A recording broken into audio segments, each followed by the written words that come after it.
നമസ്കാരം. സിസിയുടെ എല്ലാ പ്രേക്ഷകർക്കും ഹൃദയം നിറഞ്ഞ സ്വാഗതം.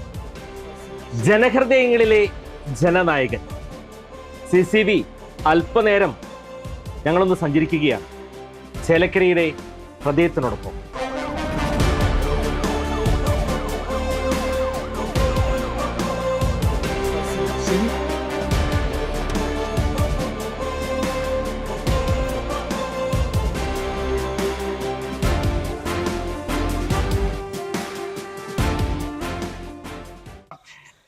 ചേലക്കരയിൽ പ്രത്യേകിച്ച് ചേലക്കരക്കാർക്ക് പരിചയപ്പെടുത്തേണ്ട വ്യക്തിത്വമല്ല.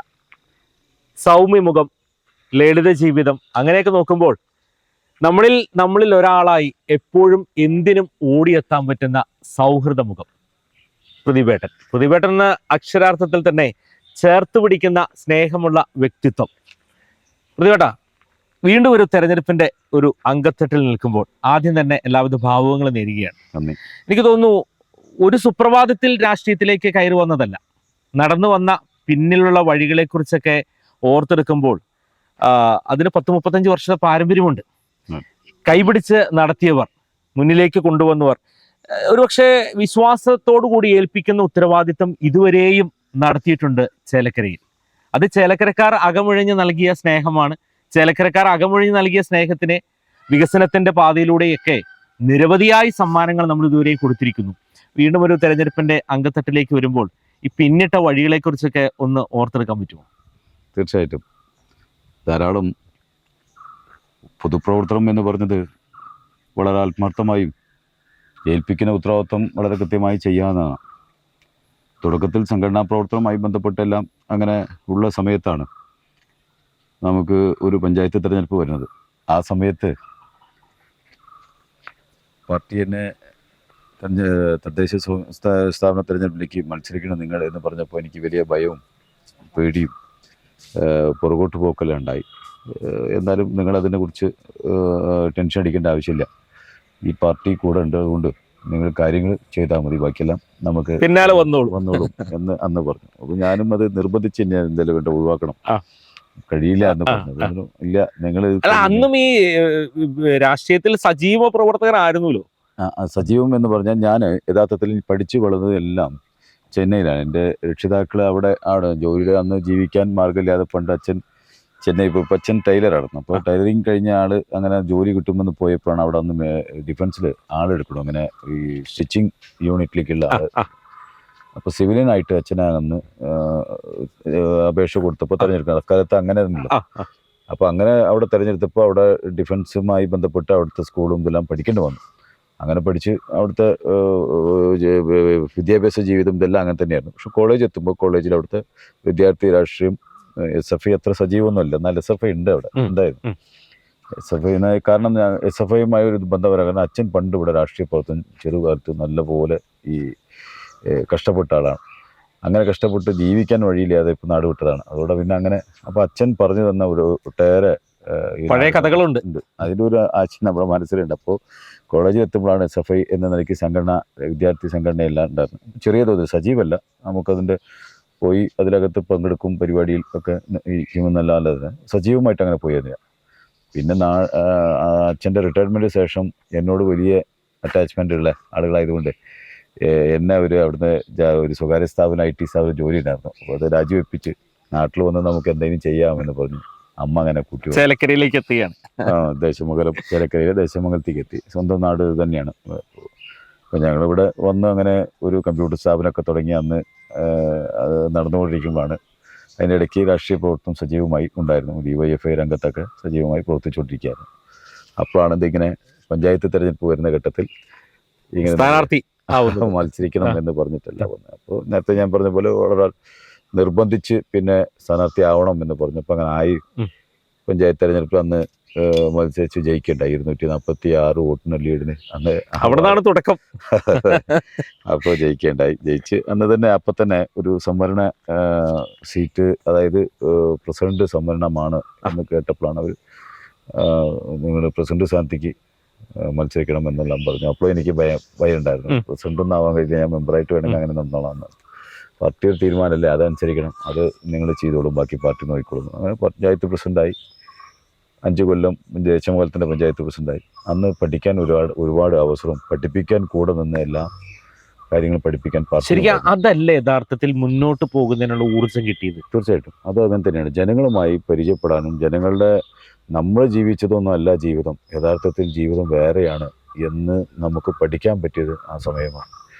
ഒരുപാട് ആളുകൾ ഇന്നത്തെ ഒരു കാലഘട്ടമേ അല്ല അന്ന്. തീർച്ചയായിട്ടും അത് കുറച്ചും കൂടെ ഇപ്പൊ കുറെ വളർന്നു വന്നല്ലോ. തീർച്ചയായിട്ടും അന്ന് ഇതുപോലെ പട്ടിണിയും പക്ഷെ അനുബന്ധ സൗകര്യങ്ങളോ നിത്യവൃത്തി തന്നെ അല്ലേ എന്നുള്ള ജീവിതം തന്നെ തട്ടിമുട്ടി പോകുന്ന ഒരു കാലഘട്ടമായിരുന്നു. അപ്പൊ അന്ന് ഇത് ഞാൻ പറഞ്ഞത് 2005 ശേഷം അല്ലെങ്കിൽ 2010 കൂടിയാണ് വീണ്ടും കേരളത്തിൽ നല്ലപോലെ മാറ്റം വന്നുകൊണ്ടിരിക്കുന്നത്. അപ്പോൾ ആ സമയത്തൊക്കെ വളരെ പാവപ്പെട്ട ആളുകൾ കൂലിപ്പണിക്ക് പോണവരും അതൊക്കെ ആയിരുന്നു, വളരെ ദയനീയ അവസ്ഥയുള്ള ഒരു സമയമായിരുന്നു. അപ്പോൾ ആ സമയത്തൊക്കെ നമ്മളോട് സങ്കടം പറയലും അത് അന്ന് എല്ലാ കാര്യത്തിലും അങ്ങനെയാണ് ഇത് പഠിച്ചു തുടങ്ങിയത്. ഇപ്പോൾ ഒരു മരണ വീട് വന്നാൽ മരണത്തിന്റെ A to Z നിന്ന് കൊടുക്കുക, കല്യാണ വീട് വന്നാൽ ആ കല്യാണത്തിന് പൈസ ഇല്ലെങ്കിൽ അത് എങ്ങനെ കണ്ടെത്തി കൊടുക്കുക, ഇങ്ങനെ നമുക്ക് അന്ന് താഴെ നിറഞ്ഞു നിൽക്കുക. അപ്പോൾ ആ സമയത്ത് അവിടെ നിൽക്കാൻ നമുക്ക് കഴിഞ്ഞു. അങ്ങനെ നമ്മൾ പഠിച്ചെടുത്തൊരു ഈ പ്രവർത്തനം അങ്ങനെ മനസ്സിലാക്കിയെടുത്താണ്. നാടിനകത്ത് നിന്നാൽ അങ്ങോട്ടും സ്നേഹം കൊടുത്താൽ തിരിച്ചിങ്ങോട്ടും അതേപോലെ സ്നേഹം ഉണ്ടാവും പഠിച്ചതാണ്. അല്ലെങ്കിലും ചേലക്കര, ഈ ചേലുള്ള ചേലക്കര എന്ന് പറയുന്നത് ഹൃദയം തരുന്ന ആളുകളാണ് അല്ലേ? അതെ അതെ. എനിക്ക് തോന്നുന്നു അതിനുശേഷം നമുക്ക് ഈ കുടുംബജീവിതത്തിലേക്ക് കടന്നു വരുമ്പോൾ ഉണ്ടാവുന്ന ആ രാഷ്ട്രീയവും കുടുംബം അതെങ്ങനെ മെയിൻറ്റെയിൻ ചെയ്തു പോയി അന്നത്തെ സമയത്ത്? തുടക്കത്തില് അവർക്കൊരു വിഷമമുണ്ടായിരുന്നു. കുടുംബത്തിലെ അച്ഛൻ കുട്ടികളൊക്കെ ആയപ്പോൾ കുട്ടികള് പിന്നെ ചെറുപ്രായത്തിൽ അത്ര ഉണ്ടായില്ല, എന്നാൽ അവർക്കുണ്ടായിരുന്നു. അവരെ എവിടെയും കൊണ്ടുപോകണില്ലല്ലോ ഞങ്ങളെ. ഭാര്യയ്ക്ക് അങ്ങനെ ഒരു അവരവരെ ചെറിയ പ്രായമല്ലേ, ആ സമയത്ത് അവരുടെ കുടുംബാംഗങ്ങളിലെ മറ്റു കല്യാണം കഴിഞ്ഞവരൊക്കെ അവർ പലർക്കും പോയി വന്ന് പങ്കുവെക്കുമ്പോൾ അവിടുന്ന് നീച്ചു പോക്കാണ് പതിവ്. ചില അസുഖഷ്ണതകൾ. അപ്പൊ അവള് നീച്ചു പോവും. അത് പിന്നെ അതിന് നിങ്ങളെവിടെ പോയി, നിങ്ങൾ എന്തെങ്കിലും ചിന്തായോ എന്നൊക്കെ മറുപടി പറയേണ്ടത്. അപ്പോ പിന്നെ അവരുടെ ഇടയിൽ ചിലവർക്ക് ചില പുച്ഛണ്ടാവും. ജോലിയൊന്നുമില്ല, രാഷ്ട്രീയക്കാരനല്ലേ എന്ന അർത്ഥത്തിലും ചിന്തിക്കുന്നുണ്ടാവും. അതെ. പക്ഷെ എന്നെ നല്ലപോലെ മനസ്സിലാക്കി കല്യാണത്തിന് മുമ്പ് വളരെ വ്യക്തമായി. എനിക്കൊരു ഇൻസ്റ്റിറ്റ്യൂഷൻ ഇതെല്ലാം ഉണ്ടായിരുന്നു, എന്നാലും അതേ ഉള്ളൂ. ഇപ്പുറത്തെ രാഷ്ട്രീയ പ്രവർത്തനം, പിന്നെ പഞ്ചായത്ത് അന്ന് വൈസ് പ്രസിഡന്റ് ആയിരുന്നു ഞാൻ കല്യാണം കഴിക്കുന്ന സമയത്ത്, 2ാം വട്ടം മത്സരിച്ചപ്പോൾ. അപ്പൊ ഈ നിലയ്ക്ക് ഇതൊക്കെയാണ് എൻ്റെ ജീവിതം എന്ന് വ്യക്തമായി പറഞ്ഞു കൊടുത്തിട്ടാണ്, അത് മനസ്സിലാക്കിയിട്ടാണ് എൻ്റെ കൂടെ സമ്മതം ഉണ്ടായി, കല്യാണം ഇതായിരുന്നു. അങ്ങനെ ആ സമയത്തൊക്കെ അതൊക്കെ സഹിക്കാനും തയ്യാറായി, എൻ്റെ കൂടെ എല്ലാവരും സഹിക്കാൻ നിന്നതാണ് എൻ്റെ ഭാര്യയുടെ ഒരു പ്രത്യേകത. തീർച്ചയായിട്ടും ഇന്നും നമ്മളെ കൈപിടിച്ച് എവിടേക്ക് മുന്നിലേക്ക് നടത്തുന്നു. പിന്നിൽ യഥാർത്ഥത്തിൽ കുടുംബമാണ് നമ്മൾക്ക് പ്രചോദനം നൽകുന്ന പ്രധാന ഘടകം. ഇന്നിപ്പോൾ ഇവിടെ എത്തി നിൽക്കുമ്പോഴും ആ കുടുംബം കൂടെയുണ്ട്. ആ വിശേഷങ്ങളൊക്കെ ഒന്ന് പങ്കിടാം. ഇപ്പൊ എങ്ങനെയാണ് അവരൊക്കെ എന്താ ചെയ്യണ കാര്യങ്ങൾ? എൻ്റെ ഭാര്യ ഹൗസ് വൈഫാണ്, പക്ഷെ അവള് പഠിക്കണമെന്ന് നല്ല താല്പര്യമുള്ള ഇങ്ങനെ പഠിച്ചുകൊണ്ടിരിക്കുന്നുണ്ട്, ഇപ്പോഴും പഠിക്കുന്നുണ്ട്.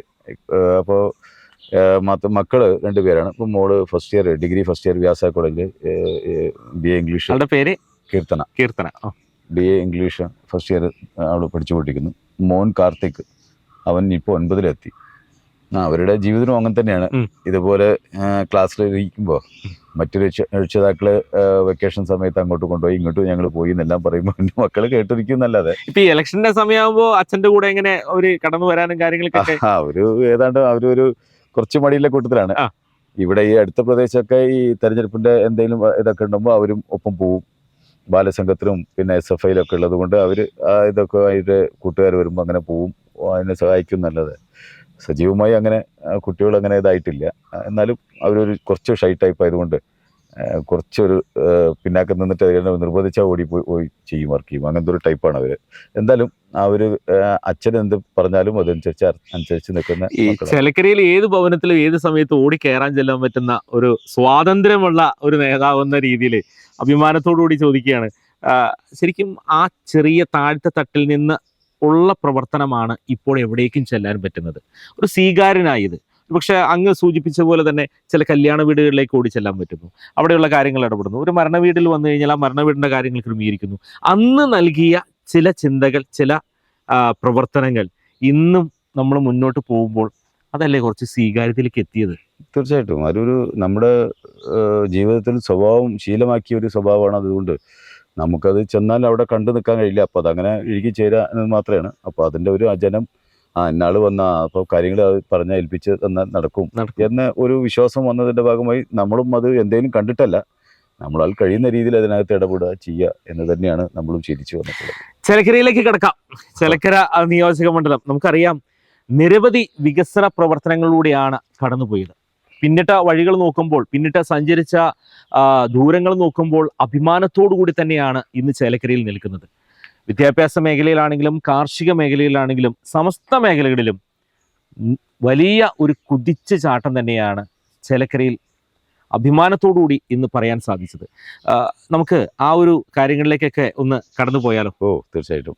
ചേലക്കരയെ നമുക്കറിയാൻ പറ്റും കുറച്ച് നാളുകളായി ഇടത് തരംഗമാണ്. ഇടത് തരംഗം എന്ന് പറയുന്നത് യഥാർത്ഥത്തിൽ കഴിഞ്ഞ 10 വർഷം എടുത്തു നോക്കിക്കഴിഞ്ഞാൽ അടിസ്ഥാന സൗകര്യങ്ങളുടെ വികസനത്തിൽ വലിയ കുതിച്ചുചാട്ടം നടത്താനായിട്ട് സാധിച്ചിട്ടുണ്ട്. ശരിക്കും അത് അഭിമാനത്തോടു കൂടി തന്നെ പറയണം. നമ്മുടെ റോഡുകളൊക്കെ സഞ്ചരിച്ചു കഴിഞ്ഞാൽ തന്നെ ചേലക്കരയുടെ പല റോഡുകളും തന്നെ വലിയ തോതിൽ നല്ല മികച്ച നിലവാരത്തിലേക്ക് എത്താൻ സാധിച്ചിട്ടുണ്ട്. യഥാർത്ഥത്തിൽ എത്ര കോടി രൂപ ഇതിനെ വിനിയോഗിച്ചിട്ടുണ്ട്? നിലവിലുള്ള റോഡുകളുടെയൊക്കെ ഇനിയും പല റോഡുകളുടെ നിർമ്മാണ പ്രവർത്തനങ്ങളൊക്കെ നിൽക്കുവാനുണ്ട്. എങ്ങനെയാണ് അതില് ഈ അടിസ്ഥാന സൗകര്യ വികസനത്തിന്റെ തുടക്കം എങ്ങനെയാണ്? അതിന്റെ കാര്യങ്ങളെ കുറിച്ചൊന്ന് വ്യക്തമാക്കി തരാമോ?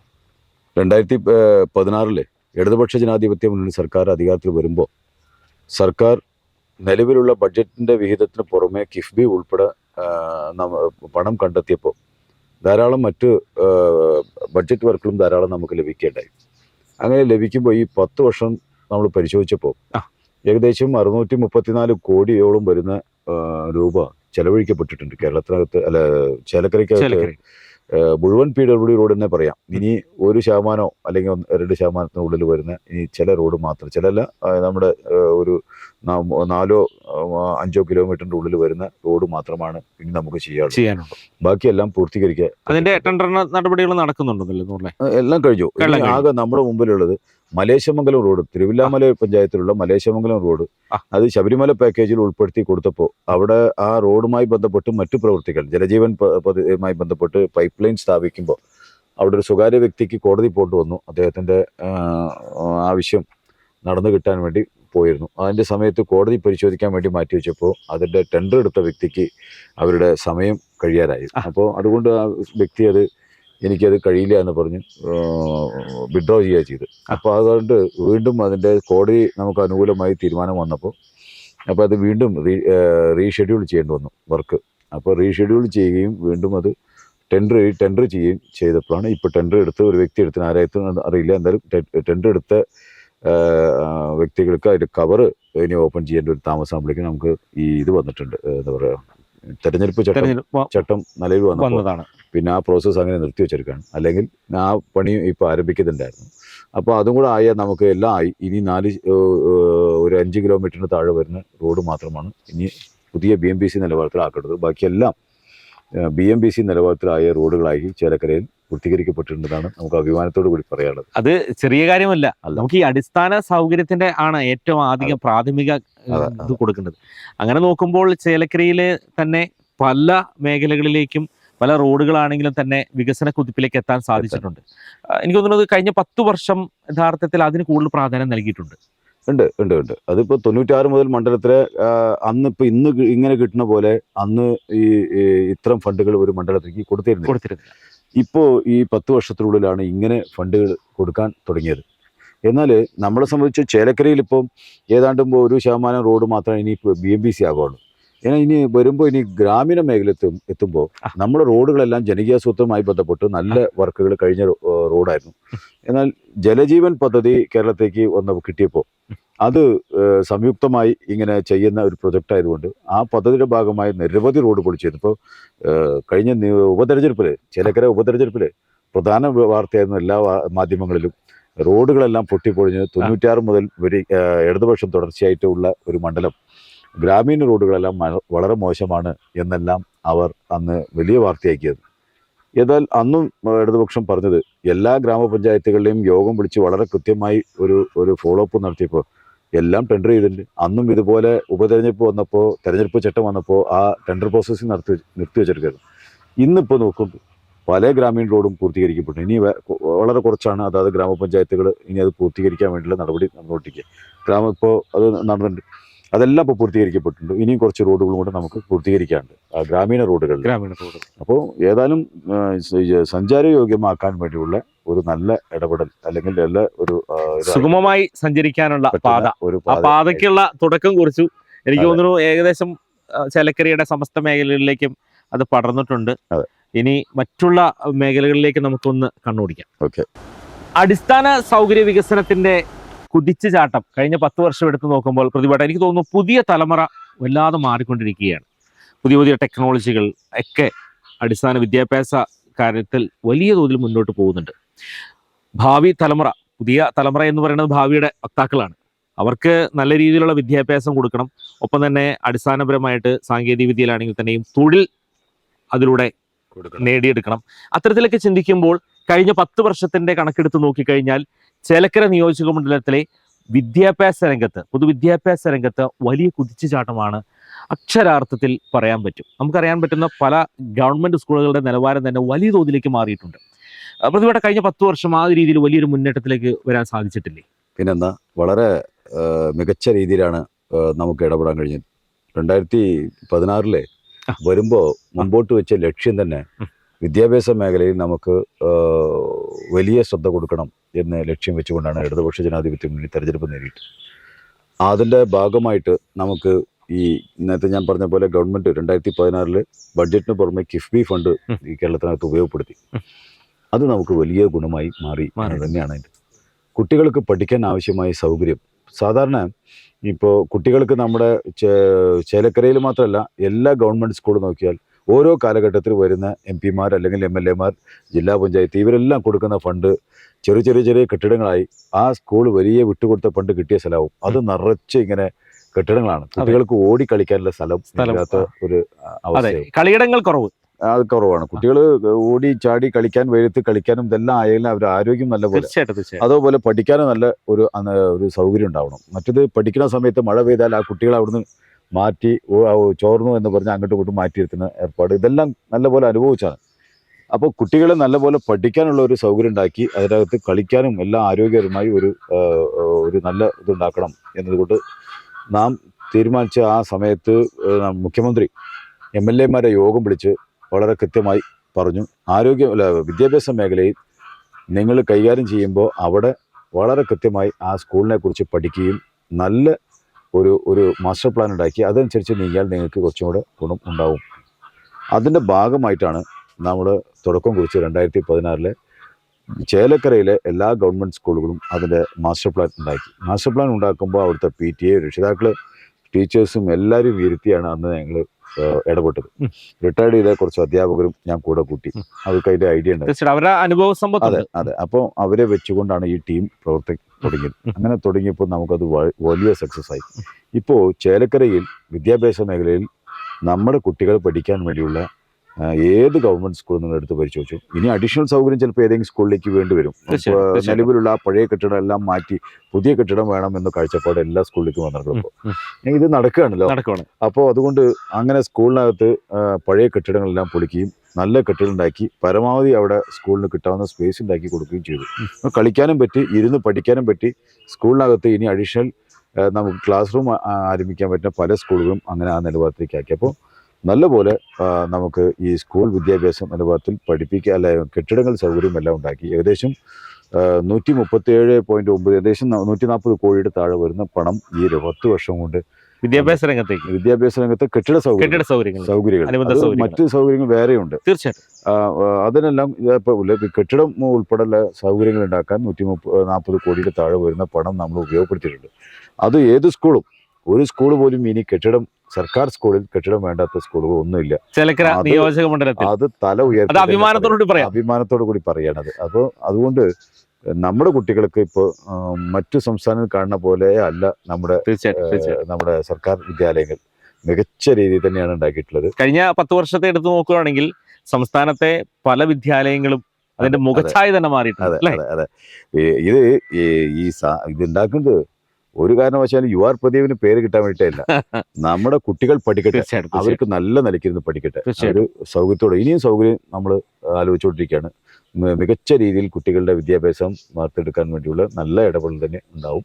ഈ രംഗത്ത് അങ്ങനെയാണെങ്കിൽ ഉന്നത വിദ്യാഭ്യാസ രംഗത്തും നാം കേരളത്തിനകത്ത് ചേലക്കരയ്ക്കകത്ത് നല്ല ഇടപെടൽ. നേരത്തെ ശ്രീ K. രാധാകൃഷ്ണൻ അദ്ദേഹത്തിൻ്റെ കാലഘട്ടത്തിൽ ധാരാളം വിദ്യാഭ്യാസ സ്ഥാപനങ്ങൾ അതിനുള്ള സ്ഥലം സ്വന്തമായി ഉണ്ടാക്കാൻ അദ്ദേഹം നല്ല ഇടപെട്ടിട്ടുണ്ട്. ആ സൗകര്യത്തിൽ ഇപ്പോൾ കെട്ടിടങ്ങൾ അദ്ദേഹത്തിൻ്റെ കാലത്ത് ഉണ്ടാക്കി, നമ്മൾ വന്നപ്പോഴും ഉണ്ടാക്കി കൊടുത്തു. ഇപ്പോൾ ആർട്സ് ആൻഡ് സയൻസ് കോളേജ് നോക്കിക്കഴിഞ്ഞാൽ ഇപ്പോൾ അടുത്ത ദിവസം നടന്ന നമ്മുടെ അക്കാദമിക് ബ്ലോക്കും ഉൾപ്പെടെയുള്ള കാര്യങ്ങളും പ്ലേ ഗ്രൗണ്ടിൻ്റെ പണിയും ഇതെല്ലാം ഇപ്പോൾ അവിടെ ഇതായിട്ടുണ്ട്. അപ്പോൾ കോളേജിനകത്ത്, ഉന്നത വിദ്യാഭ്യാസ രംഗത്ത് കോളേജിനകത്ത് നല്ലപോലെ നമുക്ക് ഉണ്ടാക്കാൻ കഴിഞ്ഞു. ടെക്നിക്കൽ എഡ്യൂക്കേഷൻ രംഗത്ത് ഇപ്പോൾ വരവൂർ IT ആയാലും ദേശമംഗലം IT ആയാലും ചേലക്കര പോളിടെക്നിക് ആയാലും ഇവിടെ എല്ലാം മതിയായ കെട്ടിടങ്ങളും സൗകര്യങ്ങളും ഉണ്ടാക്കിയിട്ടുണ്ട്. ഇനി അതിനകത്തുള്ള പുതിയ കോഴ്സുകൾ കൊണ്ടുവരാനുള്ള പ്രപ്പോസലാണ് ഗവൺമെന്റ് മുമ്പിൽ. അതും വേഗത്തിൽ അത്തരം കോഴ്സുകൾ വരുന്നതോടൊപ്പം തന്നെ ചേലക്കരയിലേക്ക് ധാരാളം വിദ്യാർത്ഥികൾ കടന്നു വരും. സ്വാഭാവികമായിട്ടും അവർ പഠിക്കുന്നത്, അവരെ സംബന്ധിച്ച് ഒരു സ്വയം തൊഴിൽ കാര്യങ്ങളിലേക്കൊക്കെ പോകുമ്പോൾ അത് വലിയൊരു കുതിച്ചുചാട്ടത്തിലേക്കാണ് പിന്നീടും പോകാൻ സാധിക്കുന്നത്. തീർച്ചയായിട്ടും അതാണ് നമ്മുടെ ഇവിടെ IHRD കോളേജിലായാലും ആർട്സ് ആൻഡ് സയൻസ് കോളേജിലായാലും പോളിടെക്നിക്കിലായാലും ഇവിടെ എല്ലാം നമുക്ക് ആവശ്യമായ സൗകര്യങ്ങൾ വർദ്ധിപ്പിച്ചു കൊടുത്താൽ പുതിയ കോഴ്സ് ഇപ്പോൾ കുട്ടികൾ പുറമേ പോണത് അവർക്ക് ഈ ചേലക്കരയ്ക്കകത്ത് തന്നെ പഠിക്കാൻ കഴിയും എന്നത് തന്നെയാണ് മറ്റൊരു പ്രത്യേകത.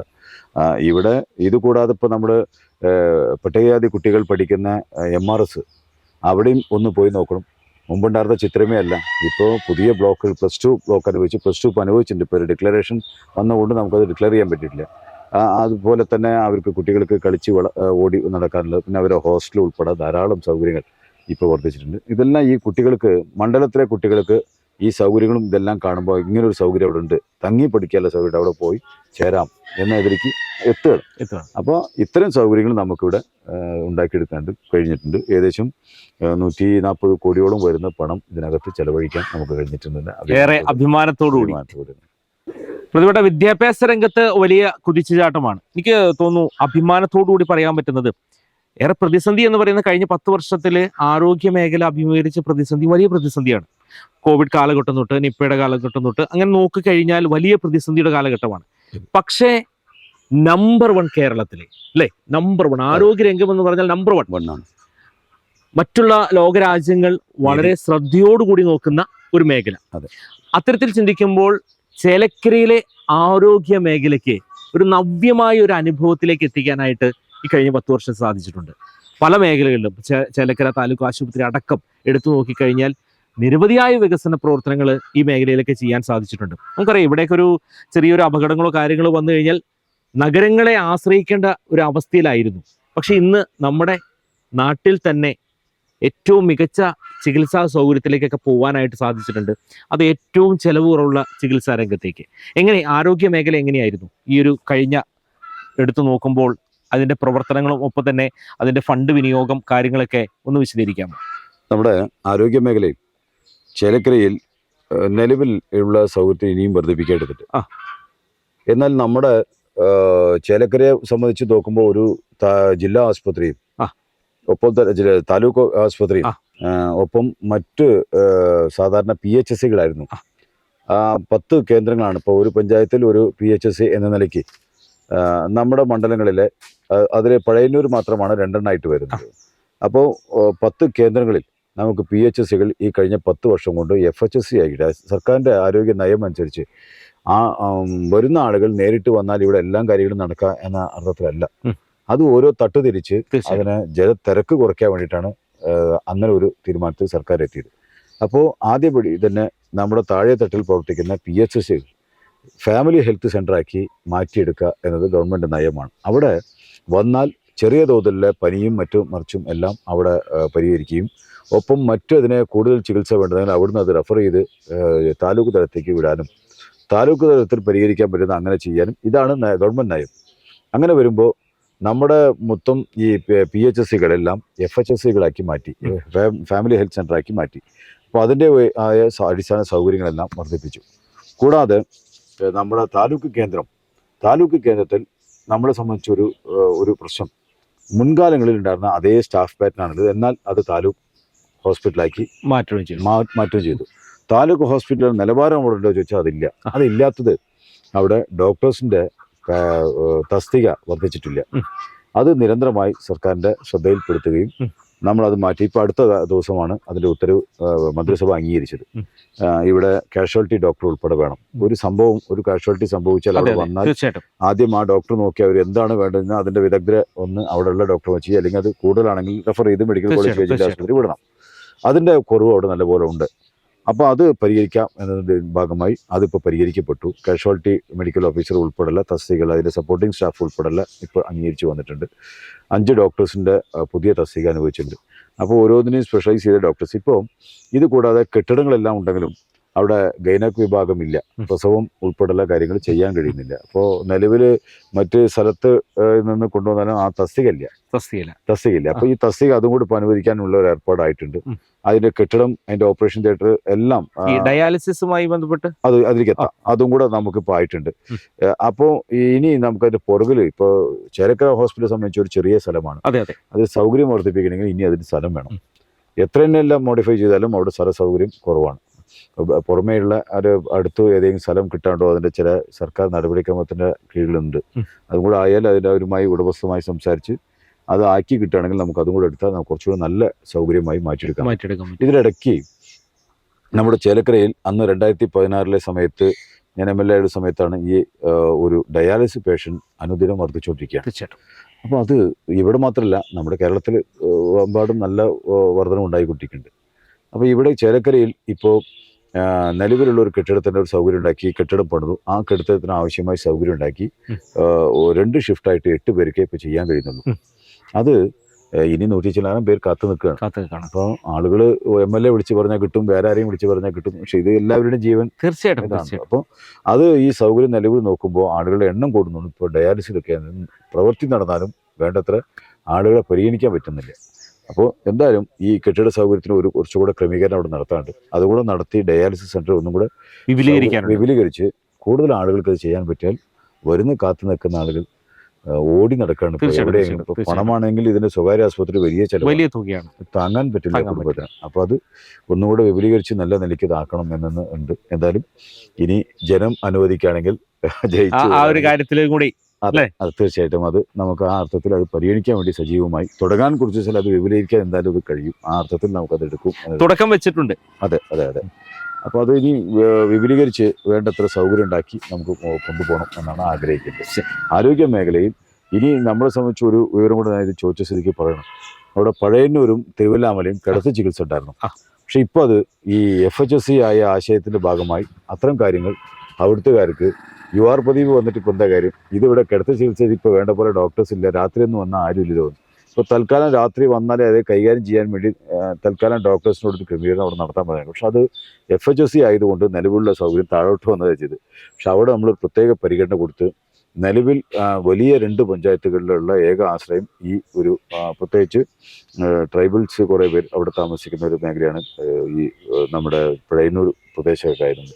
അപ്പോൾ അവർക്കെല്ലാം ഓടി എത്തി അവിടെ രാത്രി കാലങ്ങളിൽ എന്തെങ്കിലും സൗകര്യം വേണം എന്ന ഒരു ആവശ്യം സർക്കാരിന് മുമ്പിൽ കൊടുത്തിട്ടുണ്ട്. അപ്പോൾ ഇതിന് എന്തെങ്കിലും ഒരു പരിഹാരം ഉണ്ടാക്കിയാൽ രാത്രിയും അവിടെ വന്നാൽ ഇത്തരം ചികിത്സയ്ക്ക് നടത്തി പോകാൻ കഴിയുമെന്നതും നമ്മൾ ആലോചിച്ചിട്ടുണ്ട്. അപ്പോൾ ആ 2 പഞ്ചായത്തിനും ഇതിനൊരു ഭേദഗതി വരുത്തി നമുക്ക് നിലവിലുള്ള പോലെ തന്നെ ഒരു സൗകര്യം ഉണ്ടാക്കി തരാൻ പറ്റുമെന്നത് അത്തരത്തിലൊരു ക്രമീകരണോടെ വന്നാൽ ചേലക്കരയിൽ അത് വലിയ ഒരു മുന്നേറ്റത്തിലേക്ക് ഗുണാവും. അപ്പോൾ അതാണ് നമ്മൾ ലക്ഷ്യം വെച്ചത്. ഏതായാലും ആ മേഖലയിൽ നമുക്ക് 10-40 കോടി രൂപയുടെ ചെലവ് ഇപ്പോൾ ഇതിനൊക്കെ ചെയ്യാൻ പറ്റുന്നുണ്ട്. ഇനിയും ധാരാളം പ്രപ്പോസൽ സർക്കാരിന് മുമ്പിലുണ്ട്. അതെല്ലാം ആയി കഴിഞ്ഞാൽ വലിയ കുതിച്ചുചാട്ടം ആരോഗ്യ മേഖലയിലുണ്ടാവും. നമുക്കറിയാം ചേലക്കര പിന്നോക്ക മണ്ഡലമാണ്. സ്വാഭാവികമായും ഈ ഒരു മേഖലയ്ക്ക് അടിസ്ഥാന സൗകര്യ വികസനത്തിന് ധാരാളമായി ശ്രദ്ധ പതിപ്പിക്കേണ്ടതാണ്. കഴിഞ്ഞ കാലങ്ങൾ എടുത്തു നോക്കിക്കഴിഞ്ഞാൽ ഈ മേഖലയ്ക്ക് വലിയ തോതിലുള്ള ഒരു ചേർത്ത് പിടിക്കൽ നടത്താൻ സാധിച്ചിട്ടില്ലേ? അഭിമാനത്തോടുകൂടി തന്നെയല്ലേ അത് ഓർത്തെടുക്കുന്നത്? അതെ.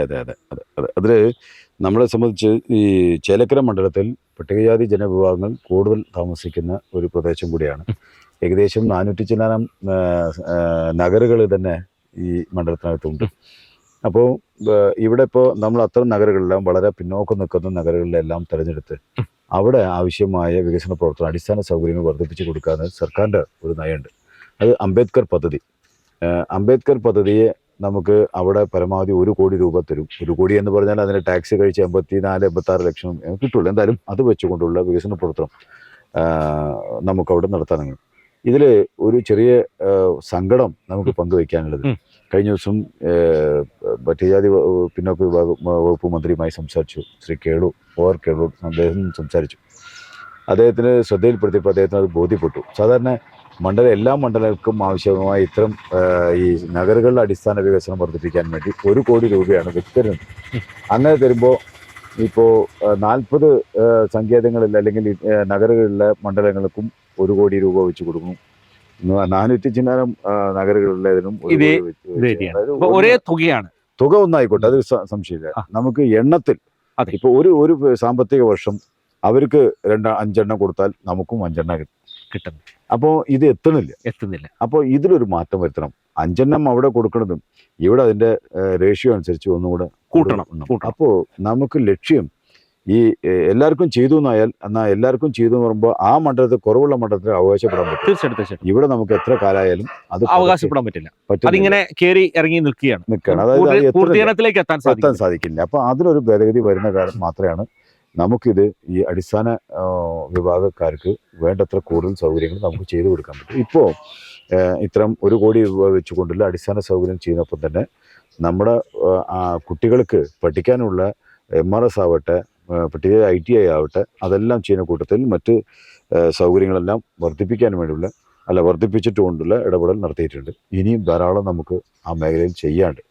ഇത് ഇപ്പം ഞാൻ ഇത് പറയുമ്പോൾ ഇപ്പോൾ തെരഞ്ഞെടുപ്പ് കാലത്താണ് നിങ്ങളിത് കാണിക്കുക. ഈ തെരഞ്ഞെടുപ്പിന് വേണ്ടി പറഞ്ഞതാണെന്ന് അത് നല്ല വ്യക്തമായ കാഴ്ചപ്പാട് വെച്ച് തന്നെ നമുക്ക് ഇനിയും ചെയ്യാൻ ധാരാളം ഒരു പ്ലാൻ ഉണ്ടാക്കിയിട്ടുണ്ട്. ആ പ്ലാൻ അനുസരിച്ച് ഇനിയും നമുക്ക് ചെയ്യണം. ഇനിയും ചില സ്ഥലങ്ങളിൽ കുടിവെള്ളത്തിൻ്റെ കുറവുകളുണ്ട്. അത് നിലവിലുണ്ടായിരുന്ന സ്ഥലം തന്നെയാണ്. നിലവിലുള്ള വാട്ടർ സോഴ്സ് കുറഞ്ഞു പോയതിൻ്റെ ഭാഗമായിട്ട് വീണ്ടും സംഭവിച്ച അവസ്ഥ ഉണ്ട്. അത് നിരന്തരമായി പരിഹരിക്കാൻ വേണ്ടിയുള്ള ചില പ്ലാൻ ഉണ്ടാക്കി വെച്ചിട്ടുണ്ട്.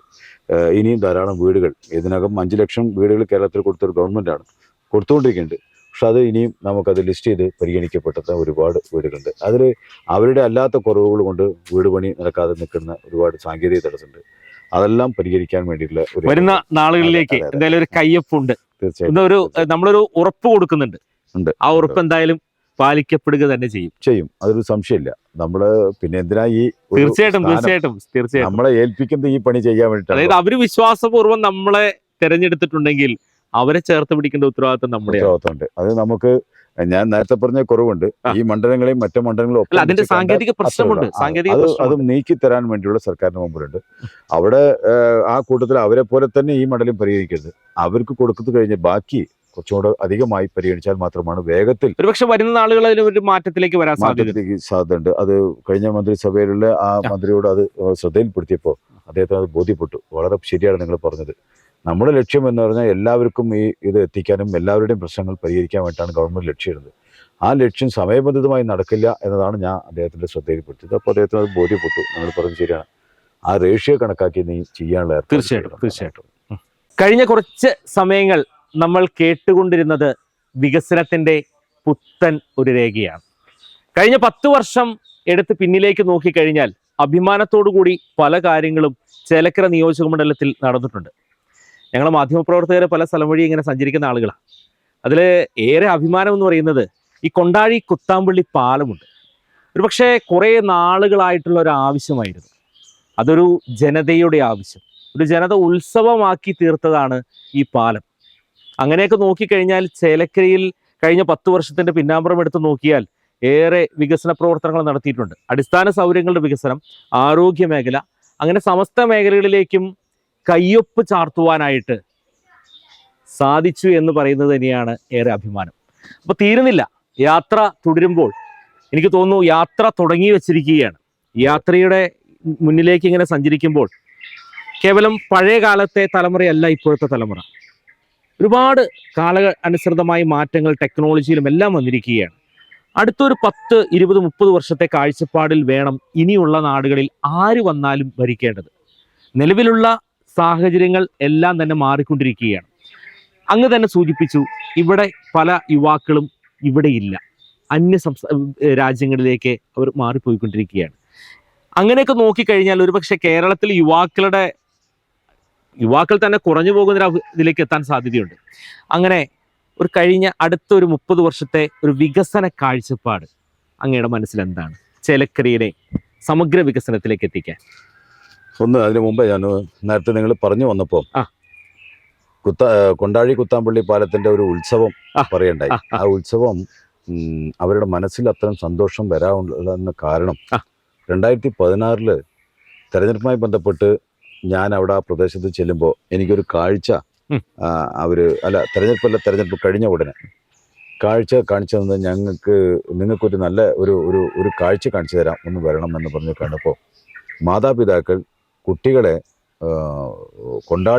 കുത്താമ്പള്ളിയിൽ നിന്ന് മായന്നൂരുള്ള സ്കൂളിലേക്ക് പറഞ്ഞു വിടാൻ വേണ്ടി ഇക്കരെ നിന്ന് വഞ്ചിയിൽ കുട്ടികളെ കയറ്റി അങ്ങോട്ട് വിടുമ്പോൾ നെഞ്ചിലിങ്ങനെ കൈ വെച്ച് അക്കരെ നോക്കിക്കൊണ്ടിരിക്കുകയാണ്. ഞങ്ങളടക്കം പല മാധ്യമങ്ങൾ അതൊക്കെ ചെയ്തിട്ടുണ്ട്. ആ വാർത്തകൾ അക്കരയ്ക്ക് എത്തുന്ന വരെ ഇങ്ങനെ പ്രാർത്ഥിച്ച് നിൽക്കുകയാണ്. അത് നെഞ്ചു പൊട്ടുന്ന ഒരു കാഴ്ചയാണ്. അതിൽ നമ്മൾ നേരത്തെ പലവട്ടം നമ്മളൊരു ശ്രമം നടത്തിയതാണ്. കെ രാധാകൃഷ്ണൻ അദ്ദേഹത്തിന്റെ സമയത്ത് തന്നെ സ്ഥലം ഭൂമി കിട്ടാൻ വേണ്ടിയിട്ടുള്ള ഒരു ഇടപെടൽ ഇതെല്ലാം പലവട്ടം നടത്തി നോക്കി. പിന്നെ അന്ന് ഇത്ര അധികം ഫണ്ട് കിട്ടിയിരുന്നില്ല. ഇപ്പൊ ഞാൻ നേരത്തെ പറഞ്ഞ പോലെ 2016 ശേഷമാണ് ഇത്രയധികം പണം കിഫ്ബിയിൽ ഉൾപ്പെടുത്തി വലിയ വർക്കുകൾ ഏറ്റെടുക്കാൻ തീരുമാനിച്ചു. അങ്ങനെ അത് കിട്ടുമ്പോൾ ആ കിട്ടിയ സമയത്താണ് പ്രപ്പോസൽ നമ്മൾ വെക്കുന്നത്. പ്രപ്പോസൽ വെച്ചപ്പോൾ അത് കിഫ്ബിയിൽ അംഗീകരിക്കുകയും അതിൻ്റെ എല്ലാ നടപടിക്രമവും സാറ്റലൈറ്റ് സ്റ്റഡി എല്ലാം നടത്തി, സോയിൽ ടെസ്റ്റ് എല്ലാം നടത്തി അതിൻ്റെ പണി ആരംഭിക്കുന്ന സമയത്ത് നമുക്കറിയാം വലിയ പ്രളയം വീണ്ടും വന്നു. ആ പ്രളയത്തിൽ പുഴ ദിശ തെറ്റിപ്പോയപ്പോൾ 2018 അതെ, അപ്പോൾ അതിൻ്റെ എസ്റ്റിമേറ്റ് സംഖ്യ മാറ്റേണ്ടി വന്നു. വീണ്ടും കാലതാമസം വന്നു. അത് സമയബന്ധിതമായി പൂർത്തീകരിച്ച് ഇപ്പോൾ നമുക്ക് നാടിന് കൊടുത്തപ്പോൾ ഇത് നടക്കും. നേരത്തെ ഇതുവരെ നടക്കുമോ എന്ന് ചോദിച്ച ആളുകൾ ഇപ്പം നടന്നു കിട്ടിയപ്പോഴാണ് അതിൻ്റെ സന്തോഷം. തീർച്ചയായിട്ടും അത് നാടിന് നൽകിയ ഏറ്റവും വലിയ സമ്മാനമാണ്. അതെ, അതിൻ്റെ ഒപ്പം 2 മേജർ പ്രൊജക്റ്റുകൾ നമ്മൾ ഇനിയും തീർക്കാനുണ്ട്. അത് ഒന്ന് ചേലക്കര ബൈപ്പാസും മറ്റൊന്ന് ഇവിടെ എൻ്റെ വീട് നിൽക്കുന്ന പ്രദേശത്തെ ഒരു കൊണ്ടയൂർ ഓങ്ങല്ലൂർ പാലം, പട്ടാമ്പി പാലക്കാട് ജില്ലയിൽ നമ്മളും കണക്ട് ചെയ്യുന്ന നേരിട്ട് പട്ടാമ്പിക്ക് 7 മിനിറ്റ് കൊണ്ട് എത്തുന്ന ഒരു പാലമാണ്. അതുകൂടെ വന്നാൽ എത്രയോ വേഗമല്ലേ? അതെ. അപ്പോൾ അത് ഒന്ന് കൊണ്ടയൂർ ഓങ്ങല്ലൂർ പാലം ഈ റെയിൽവേയുമായി കണക്ട് ചെയ്ത് കിടക്കുന്നതുകൊണ്ട് അടിപ്പാതയാണ്. അതിൻ്റെ ഒരു ചില സാങ്കേതിക തടസ്സങ്ങൾ ക്ലിയറായ 1.6 കിലോമീറ്റർ റോഡ് നമുക്ക് ഭൂമി ഏറ്റെടുക്കാണ്ട് അതിൻ്റെ പ്രോസസ്സും കൂടെ അല്പം താമസം വന്നുകൊണ്ടാണ് ഒഴുകിപ്പോയി. ചേലക്കരയിലും ഏതാണ്ട് അത് തന്നെയാണ്. പൂർണ്ണമായും കാർഷിക മേഖലയിൽ കൂടെയാണ് റോഡ് ഏറ്റെടുക്കാൻ പോകുന്നത്. അതിൻ്റെ സാങ്കേതിക അനുമതി കൂടെ ലഭിച്ച് പിന്നെ സർവേ മാർക്ക് ചെയ്തിട്ടുണ്ട്. അവർക്കെല്ലാം സ്ഥലം ഏറ്റെടുത്ത് പണം കൊടുത്തു കഴിഞ്ഞാൽ ടെൻഡർ പ്രോസസ്സും കൂടെ ആകും. അപ്പോൾ ഈ 2 മേജർ പ്രൊജക്റ്റും കൂടെ കിഫ്ബിയുടെ ഭാഗമായി അത് പൂർത്തീകരിക്കപ്പെടും. അപ്പോൾ നമ്മൾ പറഞ്ഞ വാക്കുകൾ അത് പാലിക്കപ്പെടുകയാണ്. നിങ്ങൾ രണ്ടാമത് ചോദിച്ചൊരു ചോദ്യം, പുതിയ തലമുറകൾക്ക് ആവശ്യമായ എന്ത് ഇടപെടലാണ്? തീർച്ചയായിട്ടും പുതിയ തലമുറകൾക്ക് ഇനി നിങ്ങൾ പറഞ്ഞൊരു പ്രധാനപ്പെട്ട കാര്യം, നമ്മുടെ നാട് ദീർഘവീക്ഷണത്തോടു കൂടി കണ്ടു വേണം കാര്യങ്ങൾ ചെയ്യാം. ഇപ്പോഴും പഴയ കാഴ്ചപ്പാടോടുകൂടി നീങ്ങുന്ന എല്ലാ രാഷ്ട്രീയ പാർട്ടികളും അങ്ങനെയാണ് ചിന്തിക്കേണ്ടത്. ഒരു വികസനം വരുമ്പോൾ അവിടെ റോഡ് ഭൂമി ഏറ്റെടുക്കണമെന്ന് അപ്പോൾ അത് സമരമായിട്ട് മുമ്പോട്ട് പോകാതെ അതിനെ അവരെ ബോധ്യപ്പെടുത്താനും സഹകരിക്കാനും ചെയ്യാൻ നാളെ അവരുടെ മക്കൾ പോകണമെങ്കിൽ ഇതുപോലെ ക്യൂ നിൽക്കാതെ നമുക്ക് വേഗത്തിൽ. അതായത് എനിക്ക് തോന്നുന്നു എന്ത് വികസനം വന്നാലും ആദ്യം ഒരു തടസ്സവാദഗതി ഉണ്ടാവും. ആ വാദഗതി മാറണം. ന്യായമല്ലാത്തതെങ്കിൽ നമുക്ക് സഹിക്കും. ന്യായമാണെങ്കിൽ അതിനുവേണ്ടി എന്താണ് ഉത്തരവാദിത്തപ്പെട്ട ആളുകളോട് സംസാരിച്ച് അതിനൊരു പരിഹാരം ഉണ്ടാക്കണം എന്ന് തന്നെയാണ് ആരായാലും ഏത് രാഷ്ട്രീയ പാർട്ടികളാലും ചെയ്യുന്നത്. ഇത് ചെയ്യുന്നത് അവരാണല്ലോ. അതുകൊണ്ട് ഇപ്പുറത്ത് നിന്ന് സമരം ചെയ്യാൻ നിന്ന ഇതെല്ലാം ഇനി തിരുത്തണം. ആരായാലും തിരുത്തണം. കാലത്തിനനുസരിച്ച് നമ്മളൊന്ന് മാറണം. അപ്പോഴാണ് നമുക്ക് പുതിയ തലമുറകൾ നല്ല നിലയ്ക്ക് യാത്ര ചെയ്യാനും വരാനും വേഗത്തിലാക്കും എന്നൊക്കെ കഴിയുള്ളൂ. ഒന്നത്. 2, നമ്മുടെ ചേലക്കര മണ്ഡലത്തെ സംബന്ധിച്ച് ഇപ്പോൾ കാർഷിക മണ്ഡലമായാലും കർഷകരുടെ മക്കളെല്ലാം നല്ല വിദ്യാഭ്യാസം നേടി മികച്ച രീതിയിൽ പ്രത്യേകിച്ച് IT പ്രൊഫഷനുള്ള ആളുകളാണ് ഏറ്റവും കൂടുതൽ. തീർച്ചയായിട്ടും ഇപ്പോൾ നമ്മൾ ഇപ്പോൾ ചെറുപ്രായത്തിൽ തന്നെ പഠിക്കുന്ന കാലത്ത് ഞാൻ നേരത്തെ സൂചിപ്പിച്ചു, നമ്മുടെ വിദ്യാഭ്യാസ സ്ഥാപനങ്ങളെല്ലാം നല്ല സൗകര്യം ഉണ്ടാക്കി. ഇനി പുതിയ കോഴ്സ് വരുമ്പോൾ AI കോഴ്സ് ഉൾപ്പെടെ ധാരാളം നമ്മൾ സർക്കാരിന് മുമ്പിൽ സമർപ്പിച്ചിട്ടുണ്ട്. അതെല്ലാം AI കോഴ്സ് കൂടെ വരുമ്പോൾ പുതിയ കാലഘട്ടത്തിനനുസരിച്ച് പഠിക്കാനും ചെറുപ്രായത്തിൽ തന്നെ പഠിക്കാനും അവർക്ക് IT പ്രൊഫഷണൽ നേടിയ ആളുകളാണെങ്കിൽ അവർക്ക് വർക്ക് നിയർ ഹോം എന്ന് നമ്മുടെ ഗവൺമെൻറ് മുമ്പിൽ ചില പ്രൊജക്റ്റ് ഉണ്ട്. അതിനാവശ്യമായ കെട്ടിടില്ല. ഇപ്പോൾ നമുക്ക് ഒന്ന് വാഴക്കോടുള്ള ഏകദേശം 4 ഏക്കറോളം ഭൂമി സർക്കാരിൻ്റെ കൈവശമുണ്ട്. തിരുവില്ലാമല ഏകദേശം വലിയൊരു സ്ഥലം സർക്കാരിൻ്റെ കൈവശം. അപ്പോൾ അങ്ങനെ നമ്മൾ അതിലൊരു ഫൈൻഡിങ്സ് നടത്തി എവിടെല്ലാം സർക്കാരിൻ്റെ ഭൂമി കൈവശമുണ്ട് അവിടെ നമുക്ക് കെട്ടിടം പണിയാനുള്ള ഒരു സൗകര്യം ചെയ്താൽ എന്തിനാ എത്ര ദൂരം യാത്ര ചെയ്ത് പോകണം? തീർച്ചയായിട്ടും അവർ വീട്ടിലിരുന്ന് ചെയ്യുമ്പോൾ അവരുടെ കരണ്ടും ഇതെല്ലാം നഷ്ടമാണ്. നമുക്ക് ഇവിടെ സൗകര്യം ചെയ്താൽ അത് എല്ലാവരും കൂടെ ജോയിൻ ചെയ്ത് അതിൻ്റെ ഒരു ചെറിയ സംഖ്യയ്ക്ക് നമുക്ക് അവിടെ വർക്ക് ചെയ്യാനും അവിടെ തന്നെ നമ്മുടെ വീടിൻ്റെ അടുത്ത് തന്നെ വർക്ക് ചെയ്ത് പോകാനും പറ്റുന്ന ഒരു സൗകര്യം ഇപ്പോൾ വലിയൊരു കുതിച്ചുചാട്ടം വരും. അതിപ്പോൾ അത് നമുക്ക് അതിൻ്റെ ഒരു ലക്ഷ്യം വെച്ച് അതിനെ നീങ്ങിക്കൊണ്ടിരിക്കുകയാണ്. അപ്പോൾ ഈ IT പ്രൊഫഷണൽ രംഗത്തുള്ള അങ്ങനെ പിന്നെ വ്യവസായ രംഗത്ത് ഇപ്പൊ ധാരാളം ആളുകൾ ഇറങ്ങി. ഇപ്പോൾ കേരളം നമ്പർ 1 ആണ് വ്യവസായ രംഗത്ത്. അത് എങ്ങനെ ചേലക്കരയിൽ ഉപയോഗപ്പെടുത്താന്ന്. അപ്പൊ നമ്മുടെ നിരവധി സ്വയം തൊഴിലിന് സാധ്യതകളില്ലേ? ഉണ്ട്. അത് ഒന്നുകൂടെ ഫ്ലെക്സിബിൾ ആക്കിയിട്ട് വേഗം തുടങ്ങാം. കേരളത്തിൽ ഇതെല്ലാം 100 കണക്ക് ഫോം കൊടുത്ത് ഇതൊന്നും വേണ്ടാന്ന് വെച്ച് പോവാണെന്നെല്ലാം ചില വിമർശനം ഉണ്ടായിരുന്നു. ഇപ്പൊ അത് തിരുത്തപ്പെട്ടു. ഇപ്പൊ അത് ഫ്ലെക്സിബിളായി ആളുകളെ അങ്ങോട്ട് വന്ന് കാണുന്ന രീതിയിലൊക്കെ ഇപ്പൊ മാറിയിട്ടുണ്ട്. അപ്പൊ അതുകൊണ്ട് വ്യവസായം തുടങ്ങിയാൽ മിനിറ്റുകൾ കൊണ്ട് അവർക്ക് അതിന് അംഗീകാരം കിട്ടി ആരംഭിക്കാനുള്ള സംവിധാനം വരെ ഇപ്പോൾ ഓൺലൈൻ വഴി ഗവൺമെൻറ് ആക്കിയിട്ടുണ്ട്. അപ്പോൾ നമുക്ക് നമ്മുടെ ഉള്ള വ്യവസായ പാർക്കുകൾ ഉള്ള സൗകര്യങ്ങൾ എങ്ങനെ വർദ്ധിപ്പിക്കാൻ കഴിയുമെന്നും പുതിയ സ്ഥലങ്ങളിൽ എങ്ങനെ ഇനി പുതിയ കാലഘട്ടത്തിനനുസരിച്ച് വ്യവസായം തുടങ്ങാൻ വേണ്ടിയുള്ള സംവിധാനം ഇതിനെല്ലാം പ്ലാൻ തയ്യാറാക്കിക്കൊണ്ടിരിക്കുന്നുണ്ട്. തീർച്ചയായിട്ടും പുതിയ തലമുറകൾക്ക് മികച്ച രീതിയിൽ ചേലക്കരയ്ക്കകത്ത് തന്നെ ഇവിടുത്തെ സമ്പാദ്യം അതിലെ ചെലവും ചേലക്കരയ്ക്കകത്താകുമ്പോൾ ചേലക്കരയുടെ പട്ടിണി മാറ്റാൻ വേണ്ടിയുള്ള എല്ലാ തരത്തിലുള്ള ഇടപെടലും അപ്പോൾ എനിക്ക് തോന്നുന്നു മുന്നിലേക്കുള്ളത് നല്ല വർണ്ണാഭമായ ചില കാഴ്ചകളാണ്. കാണുവാനുള്ള കാഴ്ചകൾക്ക് നല്ല വർണ്ണാഭമാണ് അല്ലേ? അതിന്റെ പിന്നാമ്പറ ഒരുക്കങ്ങളൊക്കെ ഒരുക്കത്തിലുമാണ്. അല്ല, ഞാനത് പറഞ്ഞതെന്തറിയോ, ദൂരപ്രദേശത്ത് പോയി ജോലി എടുക്കാൻ പോയാൽ അയാൾ അവിടെ പണിയെടുക്കുമ്പോൾ അതിന്റെ ഭാഗമായിട്ട് അവിടെ താമസിക്കുമ്പോൾ പിന്നെ അവിടെ താമസിക്കുമ്പോൾ അവിടെ ചെലവഴിക്കപ്പെടുമ്പോൾ ആ പണം ആ ഭാഗത്താണ് ചെലവഴിക്കപ്പെടുന്നത്. അത് ചേലക്കരയ്ക്ക് ഗുണം കിട്ടുന്നില്ല. നേരെ മറിച്ച് ചേലക്കരയിൽ അവർ ജോലി എടുക്കാനും വേണമെങ്കിൽ അവിടെ താമസ സൗകര്യം ഉണ്ടാക്കിയാൽ ആ പണം ചേലക്കരയ്ക്കകത്ത് ചെലവ് ചെയ്യും. ചേലക്കര കടക്കാരും ഇവർക്കെല്ലാം ഈ ഗുണം കിട്ടും, മറ്റു ആളുകൾക്കും കിട്ടും. ഇത് ദീർഘവീക്ഷണല്ലേ? തീർച്ചയായിട്ടും. ഈ ഇങ്ങനെയാണ് ഓരോ ചിന്തകൾ, പല ചിന്തകളിലൂടെ ചേരുമ്പോഴാണ് പല മാറ്റങ്ങളും നമുക്ക് സമൂഹത്തിൽ വരുന്നത്. അതെ. അപ്പൊ ഈ നിലയ്ക്കാണ് നമ്മൾ പുതിയ തലമുറകളെ കൊണ്ടുപോകാൻ വേണ്ടിയിട്ട് മുമ്പോട്ട് കൊണ്ടുപോകാൻ വേണ്ടിയിട്ടുള്ള ഒരു പ്ലാനിങ് നമ്മൾ ഉണ്ടാക്കി വെച്ചിരുന്നത്. ഇവിടെ തന്നെ തൊഴിൽ എവിടെ ആയിക്കോട്ടെ, ലോകത്തിലെ ഏത് ഭാഗത്തും ഇപ്പോൾ ഓൺലൈൻ വഴിയാണല്ലോ അവർ ജോലി ചെയ്യുന്നത്. ആ ചെയ്യുന്നത് വീടിനകത്തിരുന്ന് ചെയ്യുമ്പോൾ അതിനേക്കാൾ ഒന്നും കൂടെ തൊട്ടടുത്ത വർക്ക് നിയർ ഹോം എന്ന പദ്ധതി ഭാഗമായിട്ട് നമുക്ക് ചെയ്യാൻ അതൊരു ഫ്ലാറ്റ് സമുച്ചയമായിട്ട് ചെയ്ത് കൊടുക്കണം എന്നാണ് നമ്മളിപ്പോൾ പ്ലാൻ ചെയ്ത് വെച്ചിട്ടുള്ളത്. അതനുസരിച്ച് ചെയ്യുമ്പോൾ ഒന്നും കൂടെ കൂടുതൽ അവർക്ക് തൊട്ടടുത്ത് തന്നെ പണിയെടുത്ത് വീടുകൾക്ക് കൃത്യസമയത്ത് എത്തിച്ചേരാനും അവർക്ക് ഇവിടെ തന്നെ നിൽക്കാനും പറ്റുന്ന ഒരു അവസ്ഥയിൽ ആക്കിയെടുക്കുക എന്ന് തന്നെയാണ് നമ്മൾ പ്ലാൻ ചെയ്തിരിക്കുന്നത്. തീർച്ചയായിട്ടും.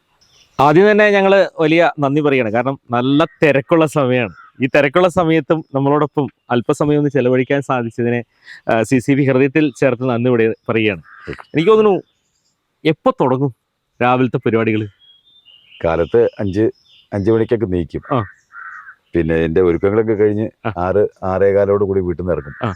പിന്നെ ഇന്നലെ വരെ പര്യടനങ്ങളായിരുന്നു വിവിധ പഞ്ചായത്തുകൾ. അതിന്റെ ഭാഗമായിട്ട് സമയം ക്രമീകരിച്ചിട്ടുണ്ടായിരുന്നു. അതാണ് ഇന്ന് മുതൽ വിവിധ പഞ്ചായത്തുകളിലെ അര ദിവസം വെച്ചുള്ള ചാർട്ട് ഷെഡ്യൂൾ ചെയ്തിട്ടുണ്ട്. അതനുസരിച്ച് ഇന്ന് കൊണ്ടാഴി എത്തിപ്പെടുന്നതാണ്. അപ്പം നിങ്ങളുടെ ഈ ഇന്റർവ്യൂ കൂടെ കഴിഞ്ഞാൽ വേഗം അങ്ങോട്ട് എത്തിപ്പെടണം. നല്ല തിരക്ക് പിടിച്ചതാണ്. ഈ ആളുകളിലേക്ക് ഇറങ്ങുമ്പോഴുള്ള ആ ഒരു സ്നേഹ ഊഷ്മളത അങ്ങനെയൊക്കെ നോക്കുമ്പോൾ, ഫീഡ്ബാക്ക് ഒക്കെ നോക്കുമ്പോൾ ആത്മവിശ്വാസം എങ്ങനെ? ഞാൻ തുടക്കത്തിൽ പറയണ്ടായി, നമ്മൾ എങ്ങനെ പെരുമാറണം, നമ്മൾ എങ്ങനെ ഇടപെടുന്നു ആളുകളോട്, അതിന്റെ സ്നേഹം തിരിച്ചുണ്ടാവും. തീർച്ചയായിട്ടും. അങ്ങനെ തിരിച്ച് നല്ല പോലെ നമുക്ക് വിളിക്കുന്ന ഒരു ഏത് രാഷ്ട്രീയ പാർട്ടിയാന്ന് നോക്കിയിട്ടല്ലേ ഞാൻ ഇന്ന് വരെ ഈ 10 വർഷത്തിനിടയിൽ നടത്തിയിട്ടുള്ളത്. അത് ആരായാലും അവർ ചിലപ്പോൾ ഇന്ന രാഷ്ട്രീയ പാർട്ടി അതൊക്കെ ആവട്ടെ, നിങ്ങളുടെ കാര്യം എന്താണ് വേണ്ടത് എന്ന് ചോദിച്ചിട്ടാണ് നമ്മൾ ഇടപെടാറ്. അപ്പോൾ ആ അർത്ഥത്തിൽ ഇടപെടുമ്പോൾ ആ ഒരു സ്നേഹം തിരിച്ച് ഇങ്ങോട്ട് തരുന്നുണ്ട്. ആവശ്യം നല്ലപോലെ നിങ്ങൾ ജയിക്കും എന്ന കാര്യത്തിൽ സംശയമില്ല. പക്ഷെ ജയിച്ചാൽ ഇന്നു കൂടെ കാര്യങ്ങളൊന്ന് ശ്രദ്ധിച്ചു തരണേ എന്നൊക്കെ നിർദ്ദേശങ്ങളൊക്കെ. തീർച്ചയായിട്ടും. അല്ല, അത് വലിയൊരു ഇതാണ്. കാരണം അവര് തരുന്ന ഫീഡ്ബാക്ക് ആണ് നമുക്ക് മുന്നോട്ട് പോകാൻ ഊർജ്ജം കിട്ടുന്നത്. അപ്പൊ ഞാൻ ഈ ഒരു കാര്യം ചോദിക്കട്ടെ. ഞാൻ ആദ്യം നിൽക്കുന്നത് സൗമ്യ മുഖം, ചിരിക്കുന്ന മുഖം ഒക്കെ തന്നെയാണ്. ആരോടും ചിരിക്കുന്ന മുഖത്തോടുകൂടി തന്നെയാണ് പ്രതിവട്ടം സംസാരിച്ചത്.